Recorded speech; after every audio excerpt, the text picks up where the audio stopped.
Eu me chamo Marília, eu sou defensora pública do Estado de São Paulo e atuo aqui na unidade de Jacareí, com demandas relacionadas tanto à área de família quanto à violência doméstica e familiar contra a mulher. E aí, inicialmente, em nome de toda a unidade de Jacareí, eu gostaria de agradecer a presença de todos vocês, especialmente aí dos integrantes da rede de atendimento, né, às mulheres em situação de violência doméstica de Jacareí, a rede de atendimento às famílias aqui do município, né, os técnicos da assistência social, Secretaria Municipal de Educação, Diretoria Regional de Ensino, Conselho Tutelar, Programa Família Segura e a sociedade civil que também está aqui representada.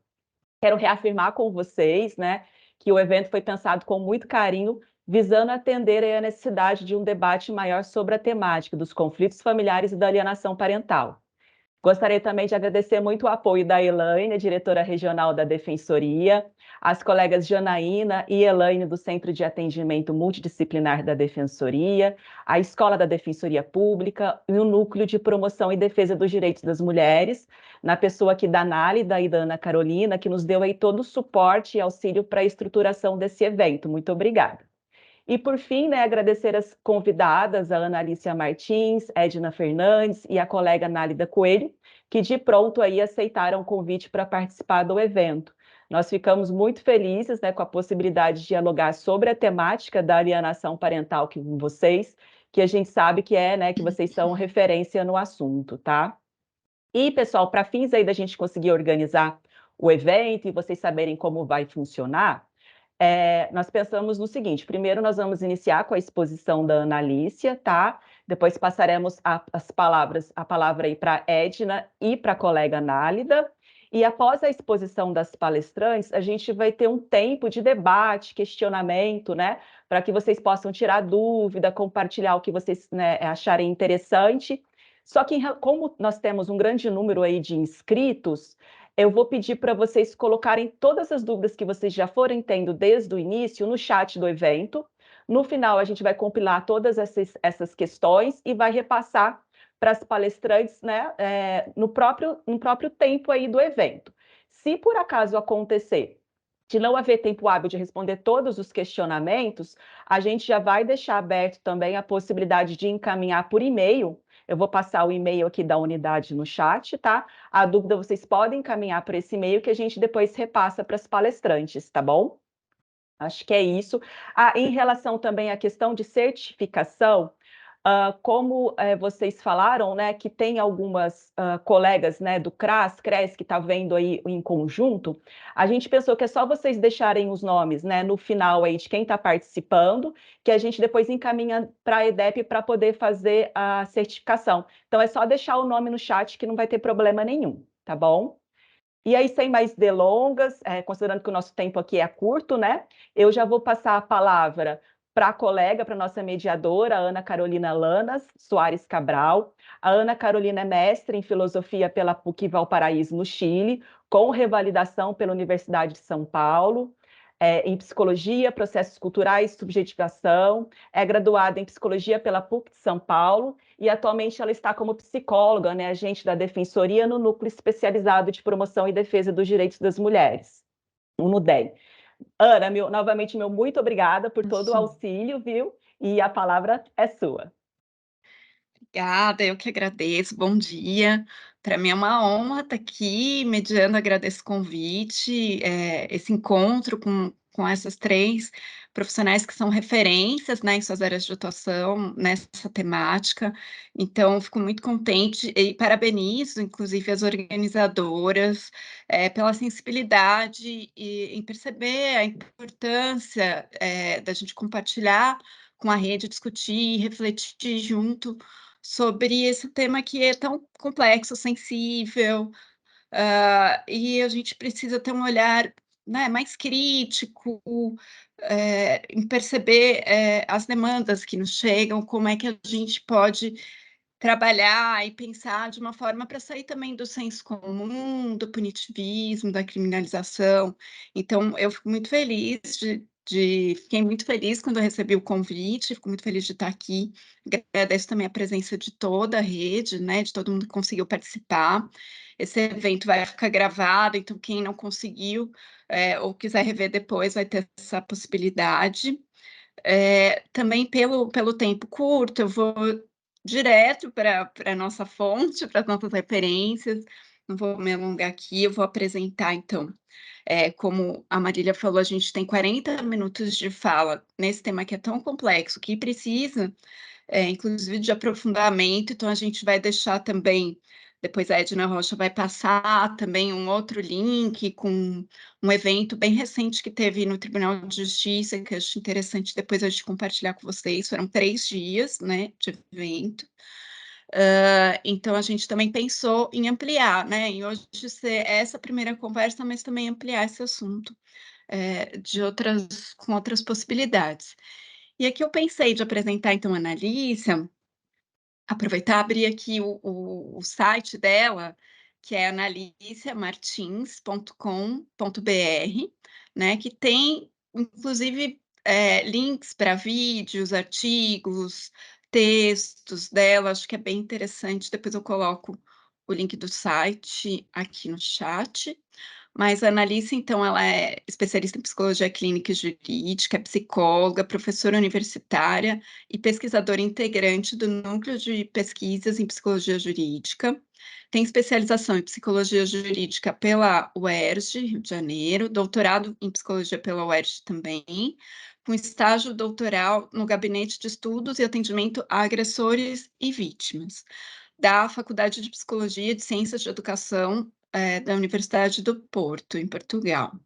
Tem pós-doutorado em Comunicação e Cultura pela Escola da Comunicação da Universidade Federal do Rio de Janeiro, e é autora de 2 livros que, quando a gente começou a estudar essa temática, né, no NUDEM, a gente usou bastante, que é a Síndrome de Alienação Parental, um novo tema nos juízos de família, que é o livro de 2010. Tem um livro de 2015, que é Bullying, Assédio Moral e Alienação Parental, a produção de novos dispositivos de controle social. Então, obrigada, Annalise, pela presença, muito feliz de estar aqui com você de novo. E passo a palavra aí para Obrigada, você. Ana Carol. Obrigada. Bom dia a todos e todas. É uma enorme satisfação estar aqui hoje, né? É uma honra, né, poder contribuir com esse debate junto com a Defensoria Pública de São Paulo. Agradeço às organizadoras desse encontro, né? Já estive outras vezes na Defensoria em São Paulo também participando desses debates. Quero também saudar minhas colegas de mesa, é sempre uma honra poder reencontrá-las e estar sempre trocando com vocês, né? Eu queria falar um pouco, assim, tentar resumir ao máximo, né?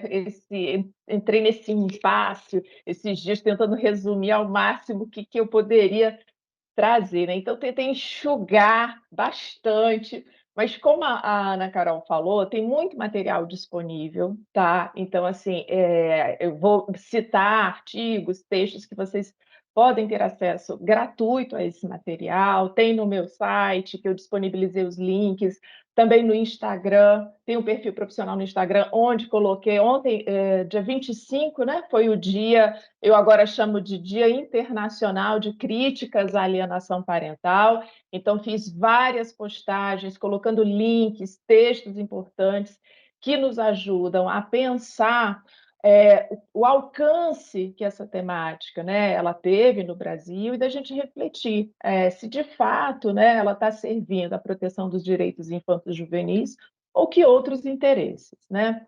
E também quero apontar aqui uma espécie de uma rixa que se estabeleceu no Brasil nos últimos anos em relação àqueles que discutem o tema alienação parental.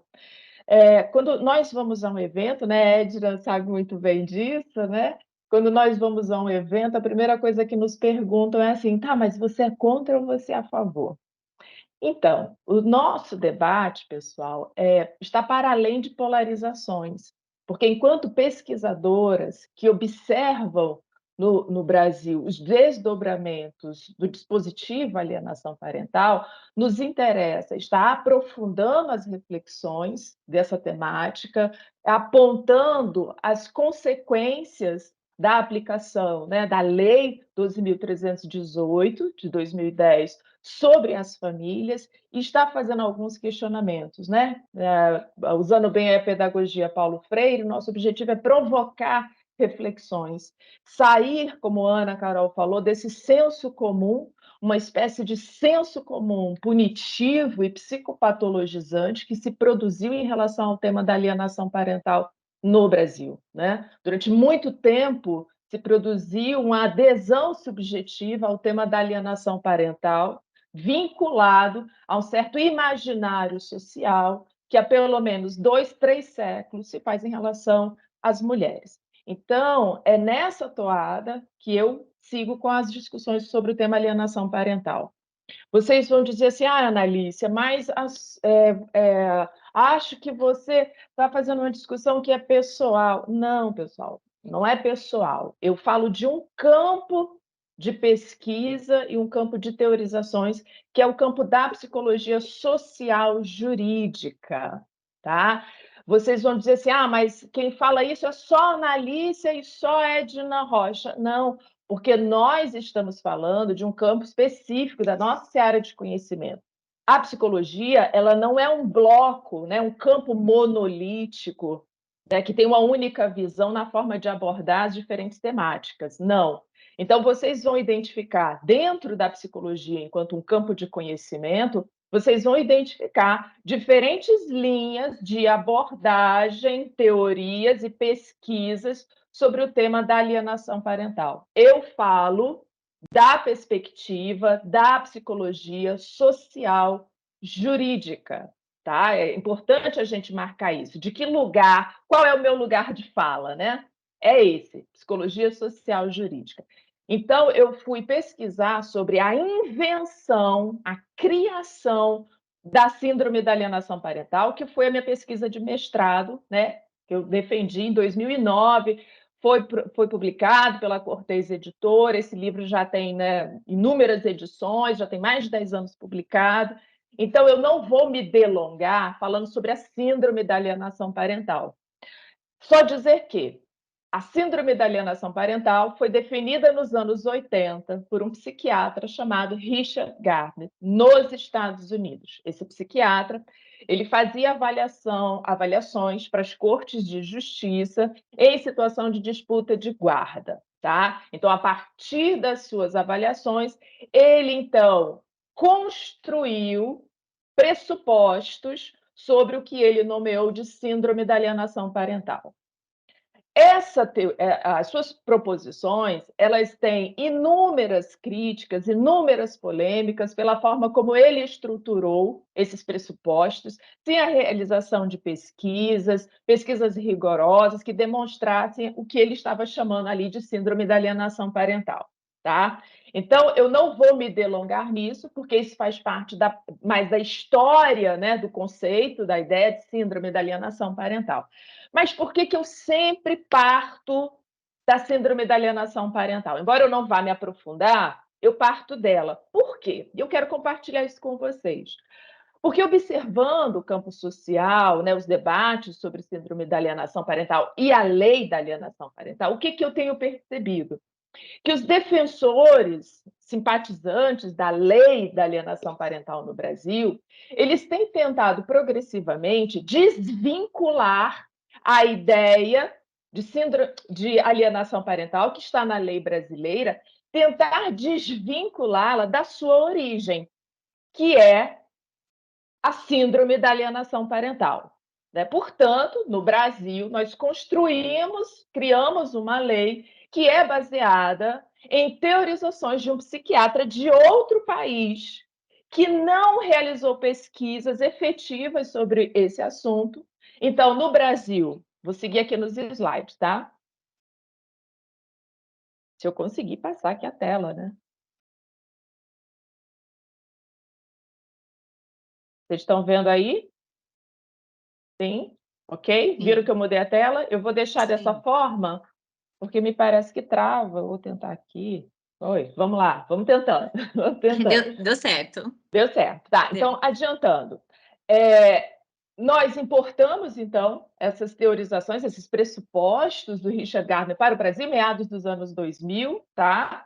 Pelas associações de pais separados, associações essas compostas em grande parte por homens pais que se percebiam como sendo impedidos de conviver com seus filhos pelas suas ex-companheiras, tá?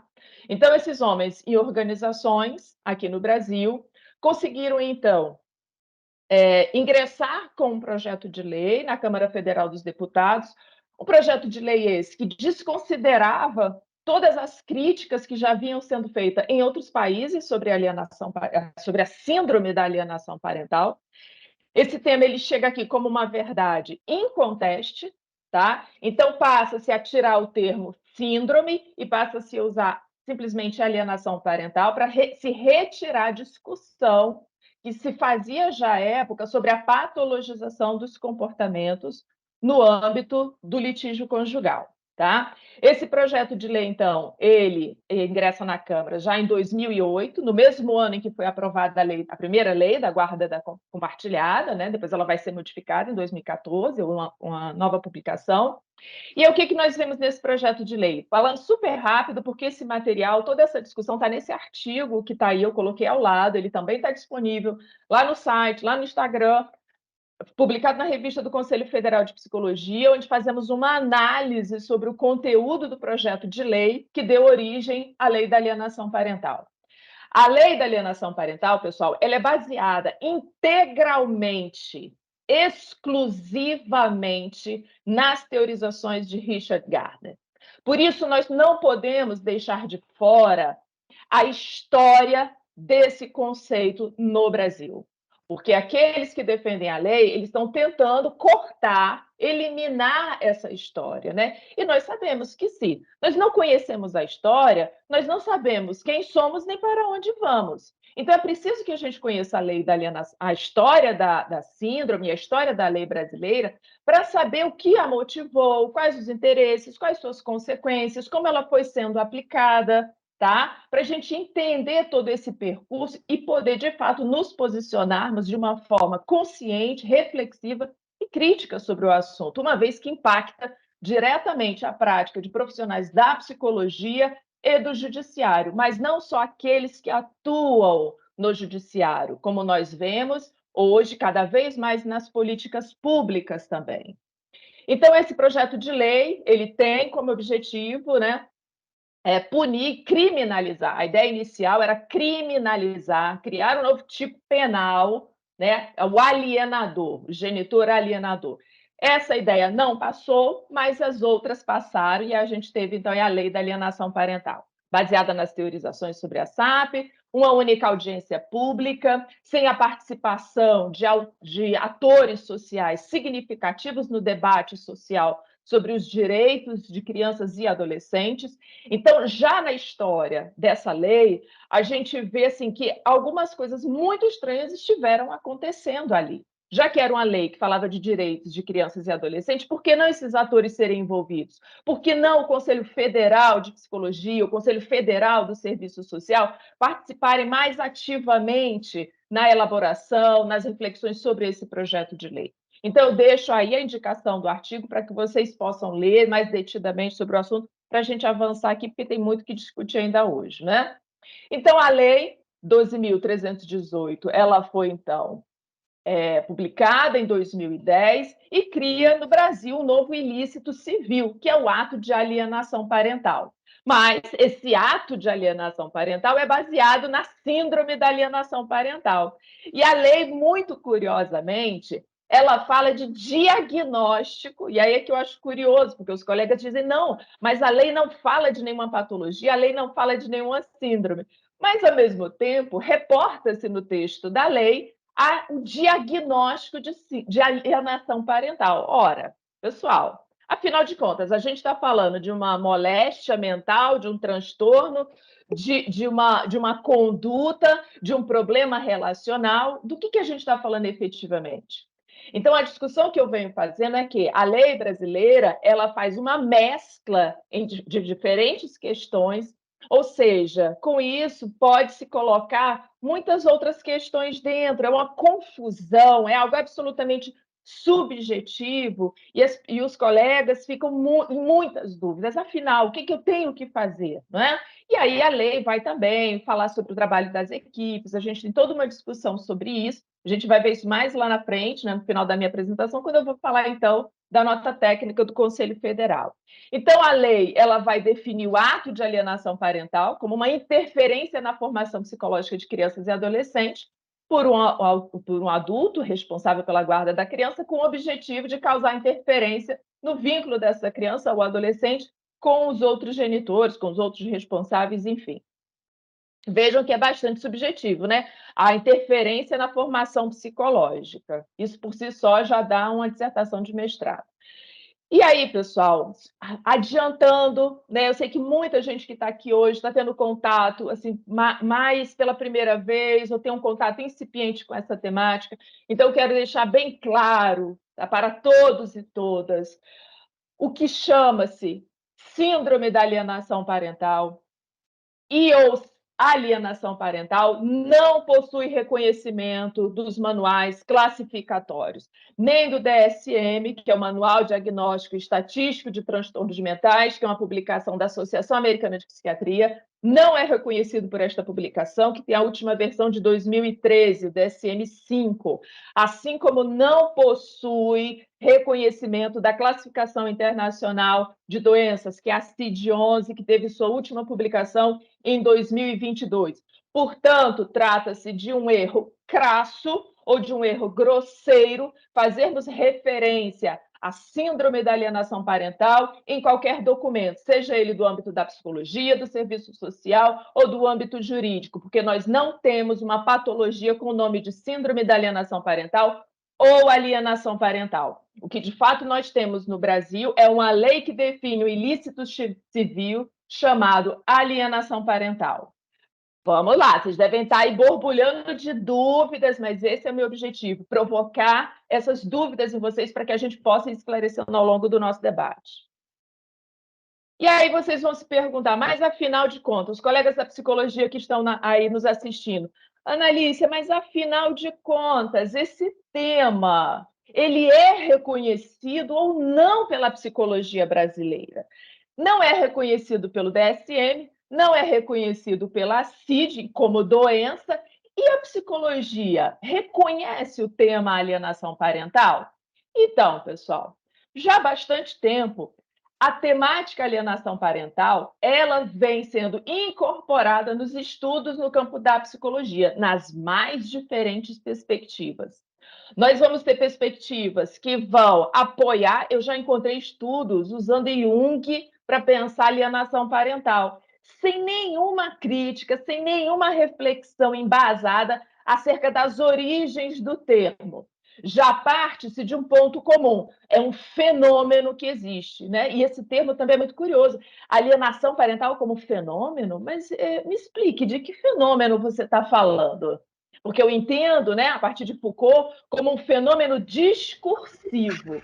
A partir do momento em que a alienação parental ela se torna, então, ela está difundida no corpo social, misturando-se com as práticas e discursos, nós temos efetivamente um fenômeno que é de âmbito social, que vai produzindo modos de subjetivação ou modos de pensar, sentir, agir e dar significado às relações.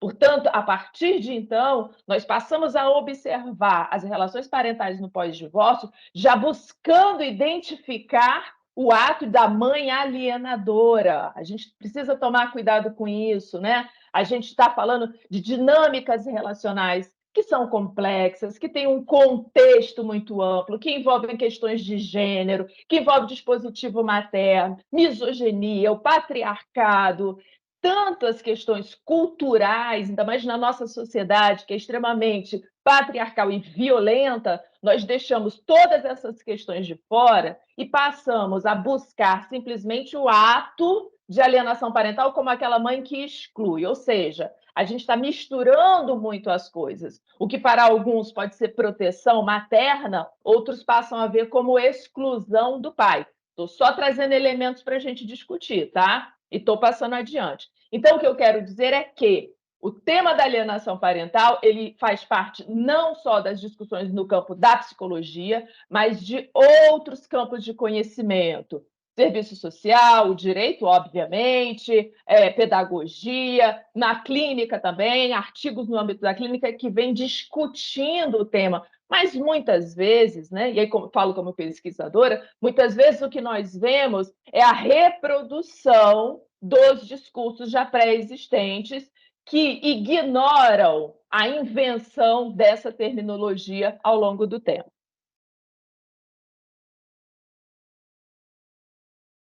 E aí, só trazendo rapidamente aqui alguns dados, né, de pesquisas, né, que vimos realizando aí nos últimos tempos, e essas pesquisas elas surgem a partir de reflexões, de provocações ao pensamento, né? A partir de colegas que chegavam para nós e diziam assim, Analice, mas agora nós recebemos determinações do juiz de avaliação de alienação parental. A gente não recebe mais um pedido de estudo social, de estudo da psicologia, estudo do caso, não. Já vem sim, né? Avaliação de alienação parental. E aí fomos pesquisar o que é isso. Avaliação de alienação parental? A psicologia, então, tem uma área específica sobre alienação parental? Não. O que a gente tem uma lei brasileira definindo o ato de alienação parental enquanto um ilícito civil. E o que a psicologia vai fazer? A psicologia vai pensar parentalidade, relações conjugais no pós-divórcio, a transformação das relações parentais no pós-divórcio, maternidade, relações de gênero, enfim, uma miríade de temáticas que a psicologia ela pode estar subsidiando o entendimento sobre aquele conflito em que a família está imersa, mas chega para nós já de uma forma fechada, tá? Então a gente precisa entender que demanda é essa. A gente precisa analisar essa demanda, né? Já temos no nosso código de ética, na nossa normativa profissional, apontando a importância de nós não nos fixarmos no termo da demanda como ela se apresenta, mas sim colocarmos em análise a própria demanda. Aquilo que está sendo entendido como alienação parental pelos operadores jurídicos, como é que nós entendemos isso a partir da psicologia? O que eles estão querendo dizer com isso?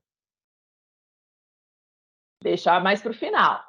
O que se quer examinar em meio a relações parentais, familiares conturbadas, marcadas por desqualificações e ofensas mútuas entre os ex-companheiros? O que a gente quer com essa avaliação de alienação parental? O que a gente pretende com essa avaliação? Apontar um pai ou uma mãe como alienador e a sua provável punição pelo juízo, colocar a termo ao sofrimento vivido por filhos enleados envolvidos no litígio conjugal? A gente precisa se perguntar sobre essas questões antes de colarmos na ideia de que somos autenticadores de laudo para dizer se é ou não alienação parental. A intervenção do profissional avaliador nessas situações, ela vai contribuir para a resolução da problemática familiar, assim como para a manutenção dos vínculos parentais no pós-divórcio? Então, temos, ao longo do tempo, nos debruçado sobre esses questionamentos e produzindo pesquisas sobre isso. Então, o que a gente tem visto como resultado, super enxugando anos, né? Eu tenho já mais de 10 anos de pesquisa nessa discussão, então enxugando bastante, né? Só para compartilhar aqui com vocês algumas ideias, né? O que nós temos visto? A banalização do argumento jurídico de alienação parental nos processos judiciais. A alienação parental ela é utilizada como uma tese ao longo do feito. Às vezes nós estamos lendo um processo judicial e, de repente, surge a expressão alienação parental. Então, é uma absoluta banalização do uso desse termo, tá? E é uma pesquisa que eu fiz, o que eu observei? Que, ao longo dos anos, vem aumentando progressivamente, né, o número de processos onde é feita a menção à alienação parental. E grande parte desses processos, eles envolvem disputa de guarda e questões relativas à convivência familiar. Ou seja, aquele ex-casal está diante de impasses em relação à convivência e à guarda. Então, como uma forma, né, de desqualificar o outro, vai se utilizar, então, do argumento da alienação parental. E aí, o que nós vemos também, a partir de pesquisas realizadas? Esse termo ele vem sendo utilizado para esvaziar a complexidade que, de fato, nós observamos no contexto do divórcio.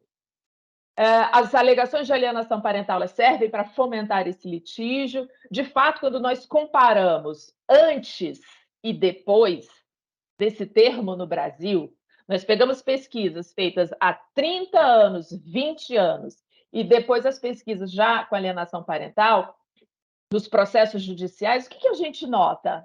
Houve, de fato, alguma virada de chave? Houve, assim, alguma solução mágica sobre os confrontos no pós-divórcio, sobre a proteção dos direitos infantos juvenis? Não. Esse dado, ele não aparece nas pesquisas. O que nós observamos é que, hoje, com o uso do argumento jurídico de alienação parental, o que se observa é o incremento da lide processual, o incremento dos ataques e desqualificações, particularmente sobre as mães. Podemos discutir sobre isso. Então, não se notam alterações nessas características do processo, com base na literatura. As alegações somam-se a outros argumentos já pré-existentes. Nós já vimos isso no passado. Né? Quem está aqui no judiciário, que está no sistema de justiça há mais tempo, sabe que essas desqualificações, esses ataques, né, é muito motivado, né, pela ideia de pai ou mãe que tenha melhores condições de exercer a guarda de filhos, não é? Essa ideia ela acabava fomentando muito, porque aquele pai quer desqualificar o outro e mostrar que ele é que é o melhor para ficar com a guarda de filhos. Então, a gente vai vendo quanto, ao longo do tempo, né, as nossas próprias instituições, legislativo, judiciário, né, têm contribuído para o incremento desse conflito parental. Aquela família que recorre ao judiciário na busca de ajuda, muitas vezes o que ela vai encontrar é o fomento, né, o incremento do conflito parental, e as coisas ficam muito mais polarizadas. Com a lei, então, nós tivemos, né, e essa é a tese que eu estou defendendo e sustentando a partir das pesquisas realizadas, é que, efetivamente, desde 2010, o que nós tivemos foi uma resposta punitiva do Estado brasileiro sobre uma questão que é, de fato, relacional, uma questão que é social, ela é histórica e ela é política, né? Essa lei ela surge a partir de uma comoção social que vai sendo produzida no cenário nacional, chamando a atenção para o sofrimento vivido por pais e filhos alienados pelaquela mãe malvada, vingativa, cruel, egoísta, né? É a figura propriamente da malévola, né? Assim, a gente vai vendo as descrições da mãe alienadora nos textos produzidos no Brasil. Gente, é de dar arrepio, tá? É um outro ponto também do nosso debate atual. A imagem das mães loucas nos processos judiciais. E aí, durante, né, quase 10 anos, tivemos no Brasil a produção de um certo consenso sobre o tema alienação parental, sobre a lei brasileira, né? Embora eu e outras colegas, assim como Edna Rocha, estivéssemos lá provocando essas discussões, fazendo pesquisas, mas, no geral, o que havia era um grande senso comum sendo produzido sobre o tema alienação parental no Brasil, as novelas, hora e outra, traziam essa temática. Enfim, tornou-se uma grande produção de subjetividade sobre esse tema no Brasil.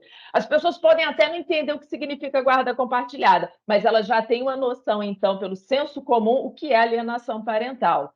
Vejam que essa capilaridade que o tema adquire no Brasil diz muito respeito da nossa própria cultura, ao imaginário social sobre as mulheres, ao contexto social e mundial de fomento à medicalização, uma visão patologizante sobre os comportamentos sociais e, é claro, a extensão da judicialização das relações. Então, passado esse momento, essa primeira onda, né, a gente vai tendo ondas de discussão do tema alienação parental no Brasil. Essa primeira onda vem produzindo esse senso comum quando, finalmente, em 2017, no Brasil, progressivamente passa a se organizar um movimento de mães contra a lei da alienação parental, né? Chamada, abreviada LAP, né? E aí, em 2017, né, embora em outros países, isso chama também a nossa atenção, né? Embora em outros países, desde os anos 2000, já houvesse inúmeras críticas à alienação parental, às repercussões do uso desse conceito nos tribunais de justiça, em tribunais em todo o mundo, no Brasil havia um consenso, não havia, né, um debate mais amplo sobre o tema.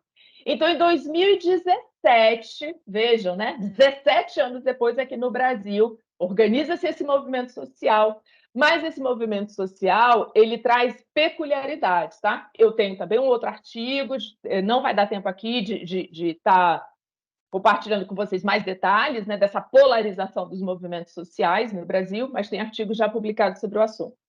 Então, essas mães vieram a público em 2017, mães essas que haviam perdido a guarda dos filhos após fazerem denúncia de abuso sexual contra o pai da criança, tá?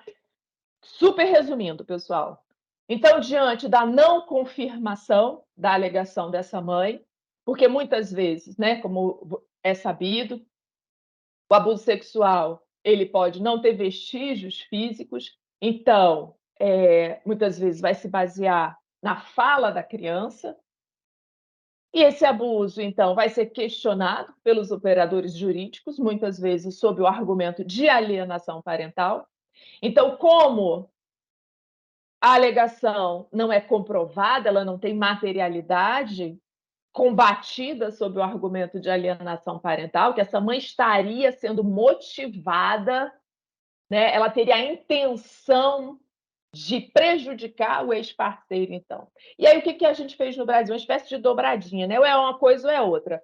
Ou é abuso ou é alienação parental, né? E a gente vai ter o que eu chamo de diagnóstico por exclusão, né? Se não for abuso, então é alienação parental. Nós chegamos a esse nível, a esse ponto de reducionismo no debate, que é tão complexo, pessoal. Então, essas mães, não tendo comprovado, então, a alegação, quer dizer, para elas estaria comprovado, né, por N fatores, mas, porém, pelo debate ali no processo, não teria sido comprovado, e essas mães são declaradas, então, como alienadoras, né? Essas mães perderam a guarda, então elas passam a se organizar como movimento social, como coletivos, já temos coletivos bem conhecidos, né? Então, a gente precisa aí lembrar, Analícia, mas assim como a mãe, poxa, perdeu, ela não conseguiu comprovar o abuso, e aí ela foi declarada como alienadora e perde a guarda, é isso mesmo? Pessoal. Por quê? Uma das medidas previstas pela lei da alienação parental é a inversão de guarda, tá? Aquilo que eu chamo de medidas punitivas em relação à dita alienadora é a inversão da guarda. Está previsto na lei, sim, tá? Vamos debater mais aí à frente. Só avançando aqui pela hora, deixa eu ver se eu passei. Tá.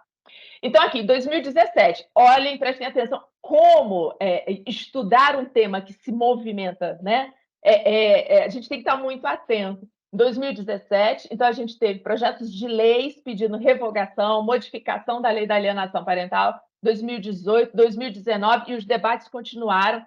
Muito mais atores sociais se envolveram nesse debate, né? Conselho Nacional de Saúde, Conselho Nacional dos Direitos Humanos, enfim, inúmeros atores sociais tomaram parte desse debate também, tecendo críticas, né, intensas sobre alienação parental, movimentos de mulheres, pesquisadores, enfim, finalmente tínhamos, então, né, um debate, né, intenso sobre o tema, mas eis que surge a surpresa.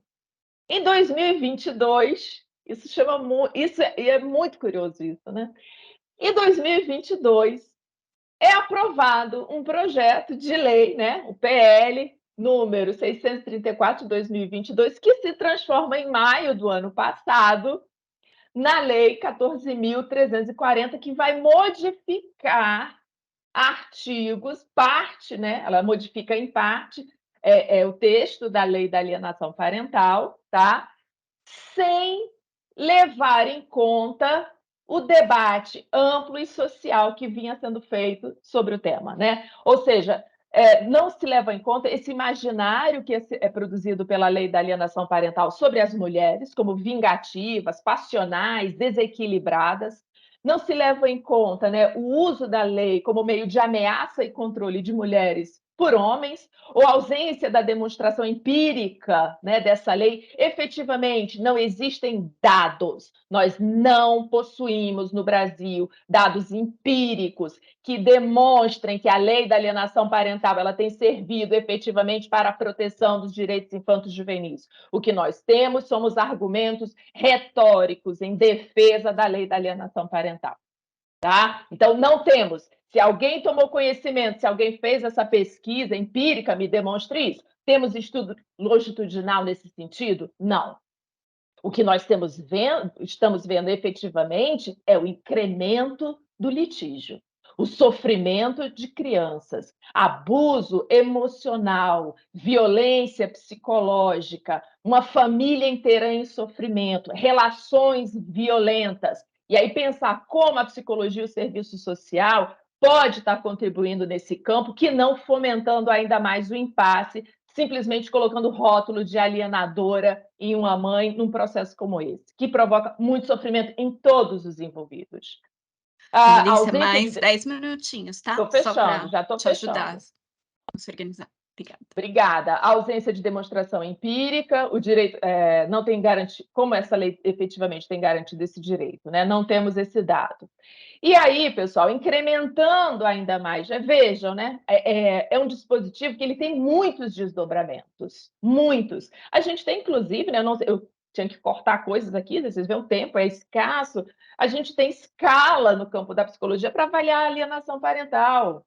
A gente vai produzindo toda uma literatura fomentando, reificando o termo alienação parental, desconsiderando todo o seu percurso histórico, as problemáticas que o envolvem, e mais, fomentando uma visão que individualiza uma problemática que é social, é histórica, é cultural, é política. Esse é um ponto que passa ao largo dos defensores do tema alienação parental no Brasil. Então, o que a gente vai ter efetivamente com a lei da alienação parental, né? Uma produção de demandas, né? Nós vamos ter aí, né, muita publicação dizendo o que é alienação parental. A própria lei, ela traz uma espécie do que eu chamo de checklist, né? Um checklist da alienação parental. E eu, pessoal, de fato, né, outro dia trabalhando com uma mãe, né, ela me traz a seguinte situação, que ela foi avaliada por uma perita e a perita usou a lei da alienação parental como uma espécie assim, de score, né? Ela fez isso, tem isso, tem isso, tem isso. Então, ela se encaixa em 2, 3 pontos desse artigo da lei, logo ela é uma mãe alienadora. Né? A mãe disse, mas o que é isso, Analice? Como assim a psicóloga me classificar dessa forma a partir de uma lei? Né? A mãe não era nenhuma pessoa ignorante, uma pessoa esclarecida, assim, mas o que é isso? Que psicologia é essa? Né? E aí eu chamo essa de psicologia checklist da alienação parental.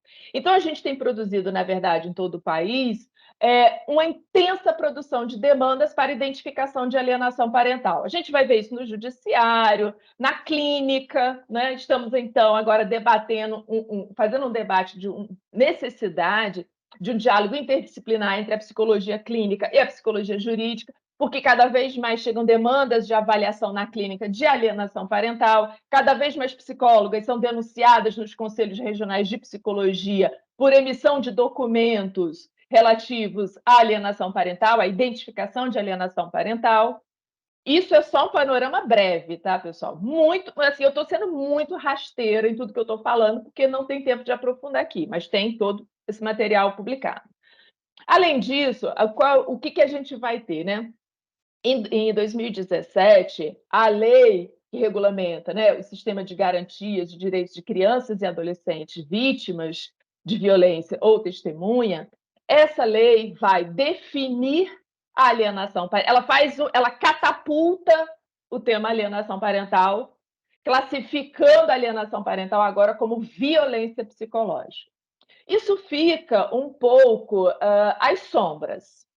Porém, quando vem essa lei aqui que eu estava falando, a nova lei, a lei que modifica a alienação parental, que ela é publicada no passado, ela insiste muito em que, como alienação parental é considerada violência psicológica pela lei 13.431, então a alienação parental ela também deve ser objeto do chamado depoimento especial, né? Vulgo depoimento sem dano. Isso por si só já abre uma outra linha de debate, né, sobre a relação entre depoimento especial e alienação parental. Eu não vou me deter agora porque não vai dar mais tempo. Vocês viram que já estou aqui acabando o meu tempo. Mas vejam que é um objeto de estudo que é absolutamente tentacular, né? Ele vai em muitas direções, ele vai se capilarizando e, ao mesmo tempo, sendo reduzida cada vez mais a discussão sobre a temática. E aí eu já estou finalizando. As intervenções que podem ser feitas. Analista, eu não vou identificar alienação parental, mas o que eu vou fazer então? Então, super resumido, tem isso também em artigo publicado, vocês podem ter acesso. Pessoal, não reduzir a compreensão das não reduzir a nossa compreensão sobre o conflito familiar a identificar alienação parental ou abuso sexual. Não vamos trabalhar com diagnóstico por exclusão. Tá? Nós estamos trabalhando com relações familiares, dinâmicas familiares complexas, que envolvem violência, que envolvem questões de gênero e muitas outras coisas. E a psicologia possui um manancial de referenciais teóricos reconhecidos, sérios, que nós podemos usar para estar trabalhando, para estarmos nos pronunciando sobre esses temas, sobre essas questões. Não limitar aos comportamentos de pais e mães, porque então, ela fez isso, ela é alienadora. Não, ele fez isso, ele é alienador. Não, a lei está dizendo isso, é um checklist. Pessoal, isso é colocar psicólogas e assistentes sociais simplesmente na posição de técnicos prontos para a execução. E nós somos, na verdade, profissionais, temos nossa profissão regulada por lei específica, temos um código de ética, que é a nossa referência, é o nosso horizonte sobre as nossas práticas, então a gente tem muito material para poder trabalhar com essas questões. Considerar os múltiplos fatores, né, sobre a rejeição da criança em relação a um dos pais. Não significa exclusivamente porque a mãe não gosta do pai, porque a mãe ficou magoada. Cuidado com esse discurso muito empobrecedor, pessoal. Então, a gente pode, né, ter um número reduzido de situações. Eu vou passar adiante, porque, né, eu quero finalizar, pessoal, mas isso aí a gente tem nos artigos publicados, e a gente pode voltar a isso também depois no debate, que eu não quero mais aqui atrasar a mesa e quero já passar para minhas considerações finais. Mas quero dizer que a gente tem muito a oferecer, muito. Então, para fechar a minha fala, né, eu me reporto à nota técnica do Conselho Federal de Psicologia, publicada ano passado. Essa nota técnica sobre os impactos da lei da alienação parental sobre a atuação de psicólogas e psicólogos. A lei baseada, a nota técnica, perdão, a nota técnica baseada em todo o histórico, desde a síndrome até a sua importação para o Brasil, todo o debate que houve ao longo do tempo sobre a alienação parental, sobre a própria lei, sobre o pronunciamento de atores sociais que eu já reportei anteriormente, como, por exemplo, o CONANDA, Conselho Nacional dos Direitos de Crianças e Adolescentes. A nota técnica se manifesta, então, como favorável ao aprofundamento do debate sobre a lei da alienação parental e também a sua revogação. É claro no documento que o Conselho Federal de Psicologia é a favor da revogação. Por tudo o que foi pesquisado, levantado e é exposto na nota técnica, o Conselho Federal se coloca, sim, como favorável à revogação da lei da alienação parental. E mais, o Conselho Federal ele reconhece que a lei ela é utilizada para desqualificação pessoal e moral de mães, nomeadas como alienadoras no campo social e jurídico. E isso pode ser um meio de desacreditar o relato dessas mulheres, como vem ocorrendo especialmente em casos de violência doméstica e outros em que crianças são vítimas de abuso sexual, emocional e psicológico pelo genitor não residente. Nós nos focamos muito no abuso sexual e perdemos de vista um abuso que é ainda mais comum, que é o abuso emocional e psicológico perpetrado por um ou ambos os pais em muitas situações. A gente precisa ter um aprofundamento sobre essa questão, pessoal. Então, a mudança de guarda e fixação de domicílio pode ser, portanto, fonte de intenso sofrimento para os filhos que viverão com o possível abusador. E aqui, abusador sexual, abusador emocional, abusador psicológico, ok? Fechando, então, recomendação. E aí, não tem, a nota técnica ela é muito clara em suas recomendações. Muito clara, pessoal. Embora eu acho que as pessoas leem, elas não entendem, ou leem já com a leitura pré-estabelecida sobre a nota técnica do federal. A nota técnica é muito clara ao recomendar às profissionais que não fundamentem suas análises e conclusões acerca dos membros do grupo familiar, de suas dinâmicas relacionais, com base no ilícito civil, como alienação parental. Analista, mas eu não posso usar o termo. Você pode usar o termo alienação parental, remetendo-se à lei. A lei está dizendo isso, o operador do direito disse isso. Mas eu, do meu campo teórico, o que eu entendo? O que ele está chamando de alienação parental? E como é que eu estou entendendo essa dinâmica que ele está expondo? O que na psicologia me dá subsídio para eu pensar esses impasses, as dificuldades dessa criança, desse pai, dessa mãe? Então, nos reportar aquilo que já está sedimentado de forma teórica e técnica no campo da psicologia, e não fazer psicologia checklist da alienação parental, ok? E mais, para fechar, em situações nas quais, a gente reconhece que muitos profissionais eles são pressionados, a se pronunciar e dizer se é ou não é alienação parental, A gente tem inúmeras situações, enfim, então, a gente pode debater também sobre isso. Então, nessas situações que os profissionais são instados a se manifestar sobre a ocorrência ou não de alienação parental, nos termos da lei, as psicólogas devem contextualizar essa demanda e se pronunciarem novamente a partir do campo da psicologia e fundamentar as suas conclusões a partir dos nossos referenciais teóricos, técnicos e éticos que orientam a profissão no país. É isso, pessoal. Desculpa ter me demorado, mas passando aí a palavra para a próxima colega e nos vemos aí, então, no momento de debate com suas perguntas, tá? Um prazer participar. Obrigada mais uma vez a todos e todas.